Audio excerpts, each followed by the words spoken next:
मीरपुर नाम के शहर में तेजस अपनी पत्नी नीरू के साथ रहता था। पति पत्नी दोनों ही नौकरी करते थे। एक दिन तेजस गांव अपनी माँ के पास फोन करता है। हेलो, प्रणाम माँ। जीते रहो माँ, तुम दादी बनने वाली हो हैं? अरे वाह, ठीक है बेटा, मैं कल ही आती हूँ।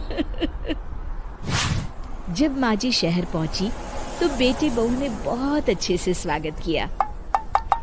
लीजिए माँ जी, चाय। अरे गर्मा गर्म पकोड़े ले आओ माँ के लिए।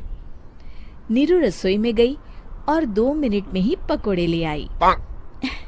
जी ये लीजिए। बहू जादू से बनाए हैं क्या? अभी तो रसोई में गई थी। यम्मी। माँ जी, शीला रसोई में पकोड़े तल रही है, मैं बस लेकर आई। हे भगवान, मेरा धर्म भ्रष्ट कर दिया तूने। अब तो गंगा जल से शुद्धिकरण करना होगा। दूसरे दिन, माँ जी मैंने नाश्ता बना दिया है, ऑफिस जा रही हूँ। पर अभी तो घर का सारा काम पड़ा है। शीला आती ही होगी, झाड़ू पोछा बर्तन कपड़े वो सब कर लेगी। हमारे जमाने में घर का सारा काम हम ही करते थे। जी माँ जी, आप बहुत होशियार हैं, मैं घर ऑफिस दोनों नहीं संभाल पाती। तो जरूरत क्या है घर से बाहर जाकर चाकरी करने की? वैसे भी घर का काम खुद करने से घर में बरकत आती है, समझी? पर माँ जी। पर वर कुछ नहीं, इस महीने की पगार मिले फिर ऑफिस बंद। हाँ।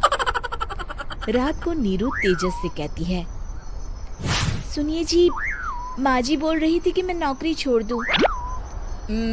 वैसे ठीक ही तो है, अभी तुम्हें आराम की जरूरत है। फिर भी आराम कहाँ, शीला को छुड़ाने के लिए बोल रही थी। तो अब 24 घंटे में इतना काम तो कर ही सकती हो। पर जॉब पसंद है मुझे, घर पर मन नहीं लगेगा। अगले दिन जब दोनों ऑफिस के लिए निकल रहे थे, मेरी तो कोई कीमत ही नहीं है इस घर में। माँ जी, आजकल महंगाई बहुत है, रहन सहन भी बदल गया है, दोनों नौकरी करते हैं तभी ठीक रहता है। अच्छा, तू कहना क्या चाहती है? मेरा बेटा तुझे बिठा के खिला नहीं सकता? तू ही इस घर का खर्च चला रही है, हैं? नहीं माँ जी, मेरा वो मतलब नहीं था। मतलब खूब समझती हूँ, ये बाल धूप में सफेद नहीं किए मैंने। हाँ। अब तो ये रोज का काम हो गया था। तेजस भी रोज की झिकझिक से परेशान हो गया था। एक दिन उसने कहा, नीरू, वैसे भी तुम्हें मैटरनिटी लीव मिलने वाली है, तो अभी से ही छुट्टी ले लो। पर क्या, मेरी सैलरी अच्छी खासी है। आखिर नीरू ने रिजाइन कर दिया। जब बच्चा हुआ तो घर में सब बहुत खुश हुए। कुछ दिनों बाद तेजस फाइल देख रहा था। क्या हुआ तेजस, कुछ परेशान लग रहे हो? हाँ, वो हमारी जितनी सेविंग्स थी वो तो हॉस्पिटल में और छठी के फंक्शन में खत्म हो गई है नीरू। और अभी वैसे मंदी चल रही है तो मैं बोल रही थी कल मुन्ना को हेपेटाइटिस का टीका लगवाना है। नीरू, क्या पोस्टपोन नहीं कर सकते? नहीं जी, बिल्कुल नहीं। अब तेजस को समझ में आ रहा था कि उससे गलती हुई है। पैसों की कमी का असर घर के माहौल पर भी पड़ रहा था। अगले दिन, बेटा मेरा चश्मा और ये दवाइयाँ ले आना, पर्चा देते हुए माँ जी ने कहा। जी। तेजस, मुन्ना के लिए दूध का डिब्बा और डायपर भी ले आना, और ये किराने के सामान की लिस्ट है, इसे भी लाना है। तेजस गुस्से में लिस्ट मरोड़कर फेंकता है और चिल्लाता है, पैसे क्या पेड़ पर उगते हैं? ये ले आना, वो ले आना। अरे पर ये जरूरत का सामान ही है। वो गुस्से में बिना कुछ कहे ऑफिस चला गया।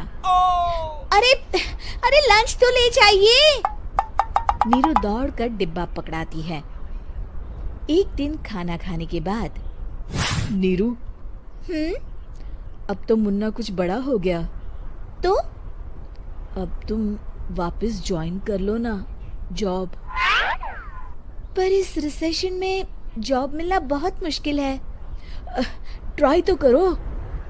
फिर मुन्ना? माँ जी है ना, और एक फुल टाइम मेड भी लगा लेंगे। पर माँ जी, उन्हें तो पसंद नहीं।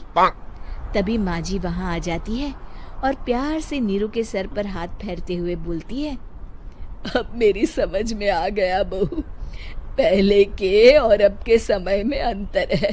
तुम काम शुरू करो, मुन्ना की जिम्मेदारी मेरी। मेरी प्यारी माँ जी। ये कहकर नीरू उनके गले लग गई। शिक्षा, परिवर्तन संसार का नियम है, हमें भी समय के साथ चलना चाहिए। उम्मीद है कि आपको हमारी ये कहानी पसंद आई होगी। कृपया हमारे चैनल को सब्सक्राइब करें और सभी अपडेट्स के लिए बेल आइकन जरूर क्लिक करें। और हाँ, वीडियो लाइक और शेयर करना मत भूलिएगा। Bye bye.